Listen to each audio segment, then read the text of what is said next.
मिथुन लगन, मिथुन राशि, जेमिनाई जिसे हम बोलते हैं इंग्लिश में, साल 2025 का आपका अप्रैल का महीना कैसा जाएगा। सबसे पहले एक बात बताइए, जिन लोगों की आप में से शादियां हो चुकी है, क्या शादी के बाद आपका भाग्य उदय हुआ है कि आपकी लक प्रॉस्पर करी है? क्योंकि और दूसरा, आप लोग ना डुअल पर्सनालिटी होते हो, तो लोग आप पे इजीली ट्रस्ट नहीं कर पाते क्योंकि आप अपनी चीजों के ऊपर टिक नहीं पाते हो। कमेंट करके बताइएगा अगर आप मेरी बातों से रिलेट करते हैं। सबसे पहले बात करते हैं आपकी हेल्थ की। तो कैसा जाएगा आपका ये महीना अप्रैल का?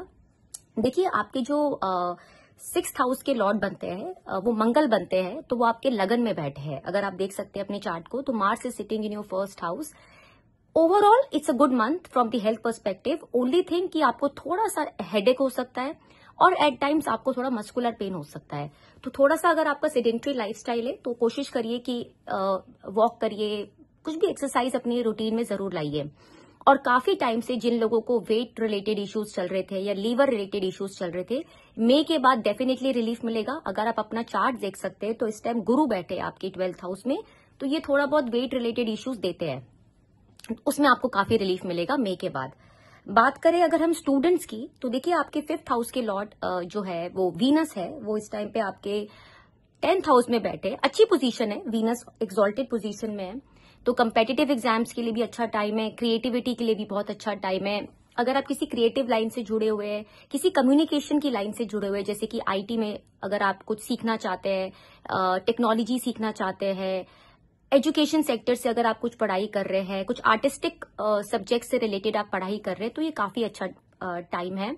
आपका जो आउट ऑफ बॉक्स वाली जिसे हम थिंकिंग बोलते हैं ना, वो निकल कर आएगी। आप काफी क्रिएटिवली सोचेंगे चीजों को, हमें कैसे आगे अपनी इस कंपेटिटिव वर्ल्ड में, रादर आई वुड से, कि कैसे मुझे सर्वाइव करना है। आपका ये पूरा महीना उस पर फोकस्ड रहेगा कि कैसे मैं अपने लिए एक I can carve out a niche for my self in this competitive world. So you will be totally focused in those areas and in those directions.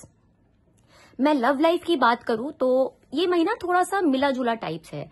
अगर आप सिंगल हो, तो अगर आप कहीं ट्रैवल करने जा रहे हो या आपके ऑफिस में ही आपको कोई टकरा सकता है जिसके साथ आपका फ्लिंग हो सकता है या रिलेशनशिप हो सकता है, घूमने फिरने जा सकते हो आप लोग आपस में।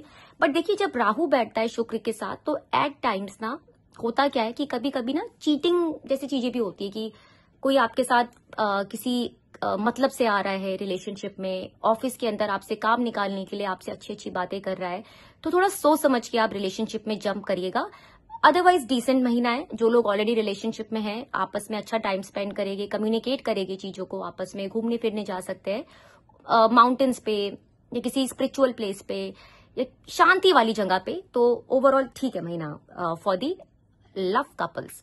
मैरिड लोगों की मैं अगर बात करूं, देखिए मई के बाद आपको काफी रिलीफ मिलेगा। काफी टाइम से आप मुझे कमेंट करके बताइएगा, या तो ना आपके एक्सपेंसेस बहुत बढ़ गए होंगे एज अ कपल, आपको समझ में नहीं आ रहा होगा खर्चे आ कहां से रहे, या आपके स्पाउस की हेल्थ में आपने थोड़ा बहुत डाउन देखा होगा, जैसे उनको कुछ लीवर रिलेटेड शिकायत हो गई हो या डायबिटीज हो गई हो या उनका वेट के वजह से उनको प्रॉब्लम्स आ रही हो। तो ये चीजें आपने अपने स्पाउस के हेल्थ में देखी होगी, या आपके शादी में ही या तो खर्चे बढ़ रहे होंगे या आपस में आर्ग्यूमेंट्स हो रहे होंगे, ये सब चीजें देखने को आपको मिली होगी। बट मई के बाद जैसे आप देख सकते हैं, गुरु अभी 12वें घर में है, जैसे ही आपके फर्स्ट हाउस में आएगी, काफी चीजों में इंप्रूवमेंट आएगी। आपका इवन आपके बच्चों के साथ आपका रिलेशनशिप ग्रो करेगा, आपके बच्चों की पढ़ाई आगे अच्छी हो सकती है मई के बाद। कुछ भी अगर आपको टेंशन चल रही थी अपनी शादी में, अपने बच्चों से लेकर, आपको सब में रिलीफ मिलेगा May onwards. Talking about your career, तो करियर में थोड़ा सा ध्यान रखिएगा अप्रैल और मई के मंथ में, स्पेशली जब तक शनि, ये 5 ग्रह आपकी जो 10th हाउस में बैठे हैं, जैसे कि आप देख सकते हैं Saturn is sitting with Rahu, is sitting with Venus, with mercury. Saturn तो यहीं पे रहने वाले आने वाले 2.5 साल में, लेकिन जब शनि राहु के साथ आ जाते हैं तो थोड़े से करियर में ना उथल पुथल लेकर आते हैं कि आपको समझ में नहीं आता, एकदम से रिस्पॉन्सिबिलिटीज बढ़ जाएगी। हाँ, you will not be able to take it, maybe आपको बर्नआउट फील हो, ट्रैवल ज्यादा बढ़ जाए आपके कंपनी के अंदर जो आपको एट टाइम स्ट्रेस दे। तो अप्रैल महीने का जो अप्रैल और मई का महीना है ना, बस आप निकाल लीजिए, ज्यादा एक्सपेक्ट मत करिए अपनी कंपनी में अपने बॉसेस से, just take it out smoothly. उसके बाद टाइम आपका ठीक है। फाइनेंशियली अगर आप प्रॉपर्टी में इन्वेस्ट करना चाहते हैं या गाड़ी वाड़ी लेना चाहते हैं, तो just avoid till the time Ketu is sitting in your 4th house, इसको निकलने दीजिए। उसके बाद आपका टाइम अच्छा है मई के बाद। इवन करियर वाइज भी आपका अच्छा है, आपको ग्रोथ मिलेगी। फिनेंशियली भी आप जहां पे इन्वेस्ट करेंगे वो आपको आगे जाके अच्छा रिटर्न्स देगा। तो 2 महीने थोड़ा सा अवॉइड करिए। स्टॉक मार्केट में भी आप सेव करना चाहते हैं, इन्वेस्ट करना चाहते हैं, आई वुड से इन्वेस्टमेंट करिए ये सोच के कि लॉन्ग टर्म कर रहे हैं।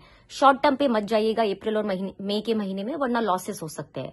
तो जस्ट इन्वेस्ट करते रहिए, thinking from a long term perspective. तो ये था आप लोगों का अप्रैल और मई का महीना।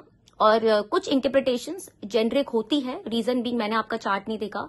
बहुत सी चीजें ऊपर नीचे हो सकती है depending on your mahadasha, depending on the position of planets in your chart. So वो सब obviously it can vary from chart to chart, but this is a generic interpretation for Gemini people for the month April. और अगर आप अपनी chart का हमसे consultation लेना चाहते हैं, एनालिसिस करवाना चाहते हैं, तो हमारा नंबर दिया गया है यूट्यूब के चैनल पे। You can consult us and do like and subscribe to my channel if you like this video. Thank you.